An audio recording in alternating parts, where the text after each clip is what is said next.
क्या रामायण सच में हुई थी या ये सब बस एक मनगढ़ंत कहानियां हैं? इसके ऊपर कई बार चर्चाएं हो चुकी हैं। कई लोग हैं जो इसे सच मानते हैं, लेकिन कई ऐसे भी लोग हैं जो आज कहते हैं कि ये सब एक मनगढ़ंत कहानी है, क्योंकि ऐसा हो ही नहीं सकता। लेकिन आज की वीडियो रामायण को काल्पनिक मानने वालों को हिलाकर रख सकती है। आज हम आपको वैज्ञानिक रिसर्च के कुछ ऐसे सबूत दिखाएंगे जिन्हें देखने के बाद आप ये मानने को मजबूर हो जाएंगे कि रामायण बस एक धार्मिक किताब और मनगढ़ंत कहानी नहीं है, बल्कि रामायण सच में हुई थी और श्री राम, रावण, हनुमान जी ये सब सच में मौजूद थे। और यही सब बातें जानने के लिए वीडियो के अंत तक जरूर बने रहे। आप देख रहे हैं रिसर्च यूट्यूब चैनल। ऐसे ही इतिहास का नॉलेज लेने के लिए इस चैनल को सब्सक्राइब कर सकते हैं। रामायण भारत के सबसे प्रसिद्ध ग्रंथों में से एक है। भारत में रामचरितमानस का पाठ पूरी आस्था के साथ होता है। महर्षि वाल्मीकि द्वारा रामायण में भगवान राम की संपूर्ण जानकारी लिखी गई है। और लेकिन कुछ लोग भगवान के होने पर ही सवाल उठाते हैं और रामायण को केवल कहानियों से भरी किताब मानते हैं। रामायण के अनुसार भगवान राम ने अधर्मी रावण को मारकर धर्म की स्थापना की थी। ज्यादातर लोगों का सवाल होता है, क्या भगवान राम वाकई धरती पर पैदा हुए थे? क्या वास्तव में रावण के 10 सिर और 20 भुजाएं थीं? क्या हनुमान जी अपनी इच्छा से अपना रूप बदल सकते थे? और इन सब बातों की वजह से ही कई लोग रामायण को झूठ समझते हैं। मगर आज हम वैज्ञानिक अध्ययनों के आधार पर सिद्ध कर देंगे कि रामायण में वर्णित घटनाएं पूर्णतः सत्य हैं।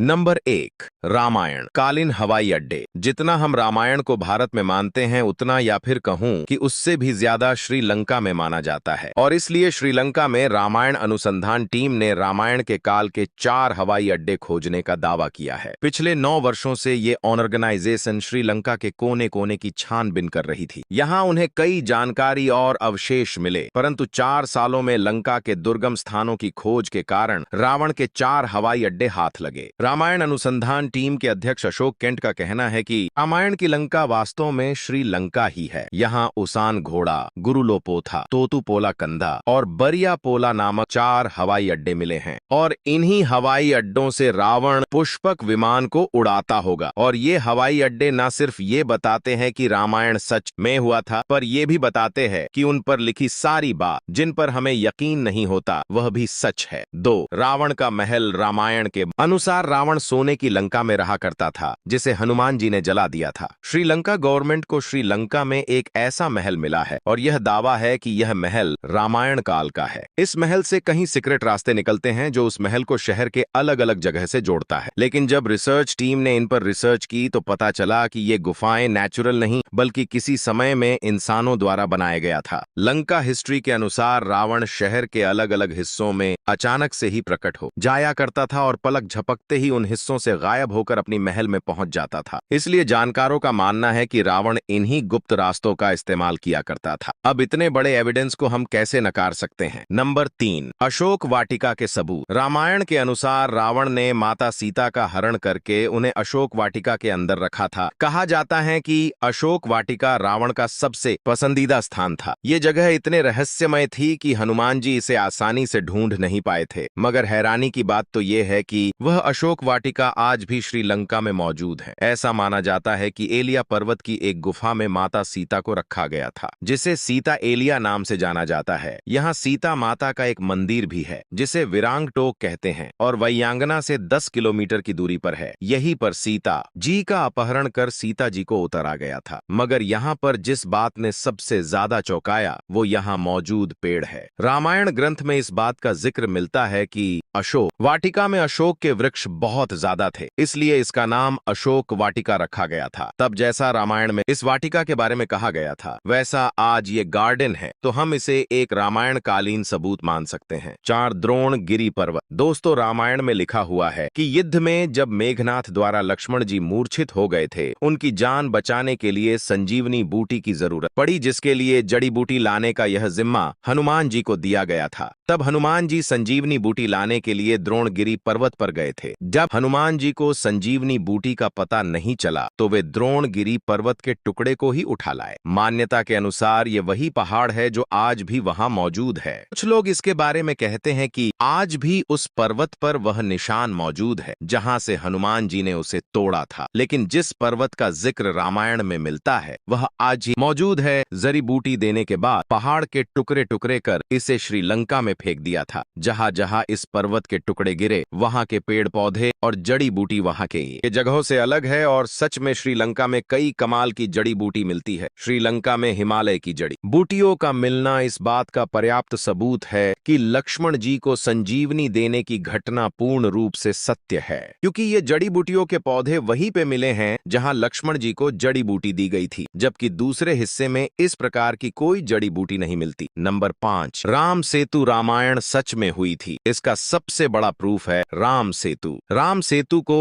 एडम्स ब्रिज भी कहा जाता है और इसके बारे में पक्का सबूत तब मिल गया जब नासा ने सैटेलाइट तस्वीरें जारी की। स्पेसिफिक ओशियन के तस्वीर में कुछ ऐसा था जिसे देखकर वैज्ञानिक भी हैरान रह गए। स्पेसिफिक ओशियन के हिस्से में साफ तौर से पत्थरों की एक लाइन बनी हुई नजर आ रही थी। वैज्ञानिकों ने इस तस्वीर पर ज्यादा स्टडी की, तब पता चला कि ये पत्थरों से बनी लाइन है। भारत के धनुषकोरी से श्रीलंका के मनार द्वीप तक बनी हुई है। लंबाई में करीब 30 किलोमीटर तक हो सकती है। स्पेसिफिक ओशियन के जिस हिस्से में नासा के वैज्ञानिकों को यह पत्थर से बना पुल नजर आया था, ये वही जगह हो सकती है जिसका जिक्र रामायण में मिलता है। अमेरिका के एक आर्कियोलॉजिकल रिसर्च टीम ने भी दावा किया था कि तमिलनाडु और श्रीलंका के बीच मौजूद राम सेतु असल में एक मैन मेड ब्रिज है जो कई हजार साल पहले इंसानों ने बनाया था। माना जाता है 15वीं शताब्दी तक ये पैदल पार करने लायक था, लेकिन इतना समय बीत जाने के कारण ये पुल अपने पूर्ण स्वरूप में नहीं रहा। वैज्ञानिक दृष्टिकोण से इस फैक्ट को हम रामायण के एविडेंस के रूप में देख सकते हैं। नंबर 6, सुग्रीव की गुफा बाली के डर से। सुग्रीव जिस गुफा में रुके थे वह गुफा आज भी मौजूद है। रामायण के अनुसार बाली ने दुंदुभि नामक एक असुर को मारकर उसका शरीर कुछ दूर फेंक दिया था। हवा में उड़ते हुए दुंदुभि के खून के कुछ छींटे मातंग ऋषि के ऊपर गिर गई